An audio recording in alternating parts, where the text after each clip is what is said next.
ഈ പൊതിക്കുള്ളിൽ എന്താണെന്നല്ലേ ഏറെ പേർക്ക് അറിയാവുന്ന, അതുപോലെ തന്നെ കുറച്ച് ആൾക്കാർക്ക് അറിയാൻ പാടില്ലാത്തതുമായിട്ടുള്ള ഒരു കാര്യമാണ് ഇതിനകത്തുള്ളത്.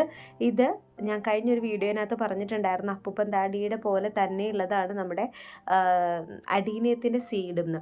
അതാണ് നമ്മുടെ കയ്യിൽ ഇപ്പോൾ ഉള്ളത്. അടീനിയത്തിൻ്റെ സീഡാണ് കേട്ടോ. ഞാൻ കഴിഞ്ഞ ദിവസം എൻ്റെ ഒരു ആൻറ്റിയുടെ വീട്ടിൽ പോയപ്പോൾ അവിടെ നിന്ന് കിട്ടിയതാണ്. ഇത് ഇങ്ങനെയാണ് അതിൻ്റെ ഷെൽ ഉണ്ടാവുക. നമ്മുടെ പഞ്ഞിമരത്തിനകത്ത് പഞ്ഞി ഉണ്ടാവുന്നില്ല, അതേപോലത്തെ ഒരു ഷെല്ലിനകത്താണ് ഈ അടീനിയത്തിൻ്റെ കുരുവുള്ളത്. ഇതൊരു അപ്പൂപ്പൻ താടി മോഡലിൽ തന്നെയാണ് ഉണ്ടാവുന്നത്. ഇതിങ്ങനെ ഡ്രൈ ആയി കഴിയുമ്പോൾ ഇത് ഈ ഷെല്ലിൻ്റെ അകത്തുനിന്ന് പുറത്തിറങ്ങി ഈ പറന്നിങ്ങനെ നടക്കും. പറന്ന് വീഴുന്നെടുത്ത് ഈ ഒരു അടീനിയത്തിൻ്റെ പുതിയ ഇത് തൈ വളരുകയാണ് ചെയ്യുന്നത്. അപ്പം ഞാൻ കഴിഞ്ഞ ദിവസം അവിടെ പോയപ്പോൾ എടുത്തതാണ്.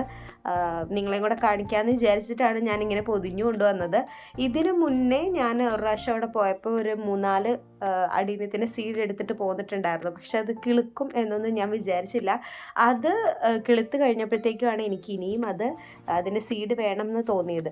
പിന്നെ ഇത് ചെയ്യുന്ന സമയത്ത് പൊടിയൊക്കെ ഉള്ളവരാണെങ്കിൽ ശ്രദ്ധിക്കുക. ഈ അപ്പൂപ്പൻ താടിയുടെ ആ ഒരു ഫെദർ പോലെ ഇരിക്കുന്ന സാധനം അത് നമുക്ക് ഭയങ്കരമായിട്ട് പ്രശ്നം ഉണ്ടാക്കും. അപ്പം അതൊക്കെ സൂക്ഷിച്ച് വേണം ചെയ്യാൻ. അപ്പോൾ നമുക്ക് ഈ അടീനിയത്തിൻ്റെ സീഡ്, അടീനിയം നിങ്ങൾക്കറിയാം, ഒരു പ്ലാന്റ് വാങ്ങിക്കാൻ അത്യാവശ്യം കുറച്ച് ഇപ്പോൾ കോസ്റ്റ്ലി ആണ്. അപ്പോൾ നമുക്ക് അടീനിയത്തിൻ്റെ നമ്മുടെ റിലേറ്റീവ്സിൻ്റെ ഫ്രണ്ട്സിൻ്റെ ഒക്കെ വീട്ടിലുണ്ടെങ്കിൽ നമുക്കിത് ഈ സീഡ് വെച്ചിട്ടും കിളിപ്പിക്കാം. ഇത് കിളുക്കോ എന്നുള്ള ഡൗട്ട് നിങ്ങൾക്കും ഉണ്ടാവും, എനിക്കും ഉണ്ടായിരുന്നു. പക്ഷേ ഇത് കിളുക്കും, 100% ഇത് കിളുക്കും. കാര്യം ഞാനിത് കിളിപ്പിച്ച വീഡിയോ ആണ് ഇത്. ഞാൻ കഴിഞ്ഞ ദിവസം സ്നേക്ക് പ്ലാന്റിൻ്റെ ആ ഒരു ചട്ടിക്കകത്ത് കൊണ്ട് ഇട്ടു. 2 ദിവസം കഴിഞ്ഞപ്പോൾ ഇങ്ങനെ കൂണ് പോലെ വന്ന് നിൽക്കുന്നു. എന്താണെന്നൊന്നും അറിയില്ലായിരുന്നു. പിന്നെ ആ ഒരു ഷേപ്പ് കണ്ടപ്പോഴാണ് നമുക്ക് മനസ്സിലായത്. അതുപോലെ തന്നെ ഇത് ഭയങ്കര സെൻസിറ്റീവാണ്. കാര്യം അതിൻ്റെ ആ ഒരു ചെറിയ റൂട്ട് മാത്രമേ താഴത്തോട്ട് ഇറങ്ങുള്ളൂ. ബാക്കി ആ ബൾജ് ചെയ്ത് നിൽക്കുന്ന സാധനം സ്റ്റെമ്മ് പുറത്തുണ്ടാവണമല്ലോ, അതാണല്ലോ അടീനിയത്തിൻ്റെ ഭംഗി. അപ്പോൾ ദേ ഇങ്ങനെ നമുക്ക് കിളുത്ത് കിട്ടിയിട്ടുണ്ട്. അപ്പം അടീനിയത്തിൻ്റെ സീഡ് വെച്ചാലും കിളുക്കും. ഇപ്പം ഇത് എൻ്റെ ആൻ്റയുടെ വീട്ടിൽ കിളുത്തുന്നത് ഞാൻ പറിച്ചെടുത്തുകൊണ്ട് വന്നതാണ്.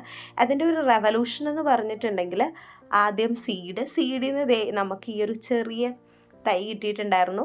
അത് പിന്നെ ഇങ്ങനെ വലുതാവും. അപ്പം അടീനിയം ഇഷ്ടപ്പെടുന്നവരുണ്ട് എങ്കിലും, അല്ലെങ്കിൽ കിളിപ്പിക്കാനൊക്കെ ആഗ്രഹമുണ്ട്, അത്രയും കോസ്റ്റ് മുടക്കാനില്ല എന്നുണ്ടെങ്കിലും അടീനിയത്തിൻ്റെ സീഡ് കിളിപ്പിച്ചാലും അടീനിയം കിളുക്കും കേട്ടോ.